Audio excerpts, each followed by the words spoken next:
না মই কথাটো এনেকুৱা ধৰণৰ যে আমাৰ মই ভাৰতীয় জনতা পাৰ্টীৰ এজন নিষ্ঠাবান কৰ্মী হয়। আপোনালোকে সকলোৱে জ্ঞাত 2011ত মই পলাশবাৰীৰ পৰা প্ৰতিদ্বন্দ্বিতা কৰিছিলোঁ আৰু 2011ত আমাৰ পৰিস্থিতি এনেকুৱা আছিল অসমত যে মাত্ৰ 5খন আসন আমাৰ ভাৰতীয় জনতা পাৰ্টী জয়লাভ কৰিছিলে। তাৰ পিছৰ পৰ্যায়ত 2016ত আমাৰ চৰকাৰ আহিলে। 2016ত মই প্ৰতিদ্বন্দ্বিতা কৰা নহ'ল।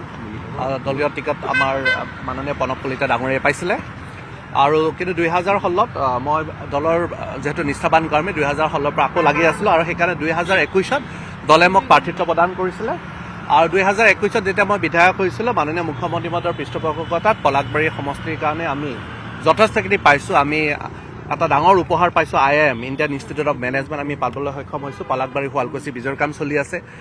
জিম প্ৰেমজী ইউনিভাৰ্চিটি আমাৰ কাম আৰম্ভ হ'ব। আয়ুৰ্বেদিক কলেজৰ কাম আৰম্ভ হ'ব।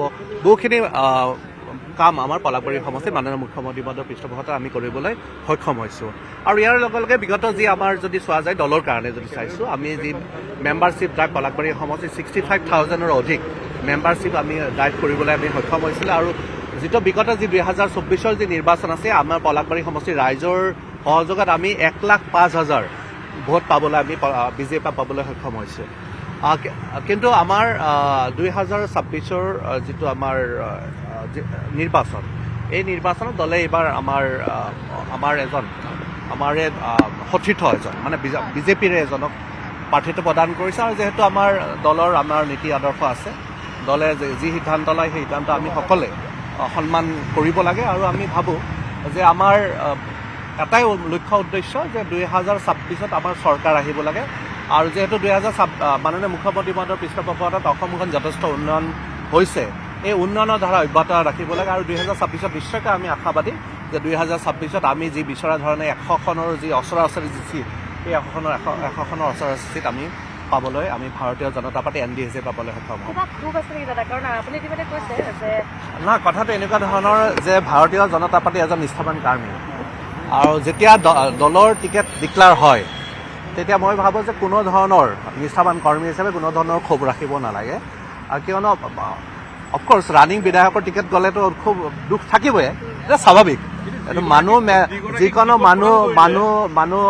মানুহ হিচাপে দুখ থাকিব আৰু আৱেগিক হোৱা যাব আৰু যিহেতু সমষ্টিৰ ৰাইজৰ লগত মই ওতঃপ্ৰোতভাৱে জড়িত আছিলোঁ ৰাইজো আৱেগিক হোৱাটো স্বাভাৱিক কিন্তু কথাটো এনেকুৱা ধৰণৰ আমাৰ 26ত চৰকাৰ আহিব লাগে মাননীয় মুখ্যমন্ত্ৰী মহোদয়ৰ পৃষ্ঠপোষকতাত আমি চৰকাৰ গঠন কৰিব লাগে আৰু সেইটো NDA চৰকাৰ আৰু সেইটো কাৰণে মই ভাবোঁ যে আমাৰ গোটেই অকল পলাশবাৰীয়ে নহয় আমাৰ অসমত ভাৰতীয় জনতা পাৰ্টি NDA হিচাপে যথেষ্ট শক্তিশালী হৈ আছে আৰু মই ভাবোঁ যে 100খনৰ ওচৰা ওচৰি আমি চিট পাবলৈ এবাৰ সক্ষম হ'ম।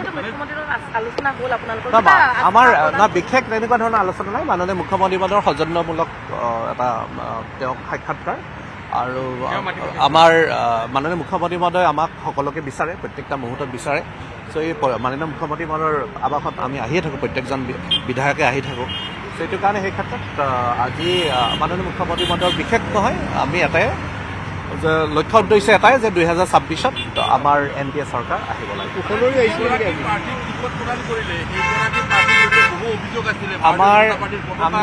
আমি এটাই কথা যে ভাৰতীয় জনতা পাৰ্টী আমাৰ নিষ্ঠাবান কৰ্মীসকলে ভাৰতীয় জনতা পাৰ্টীৰ প্ৰতীকৰ হৈ লাগিব লাগে 2026ত শক্তিশালী ভাৱে NDA চৰকাৰ হ'ব লাগে।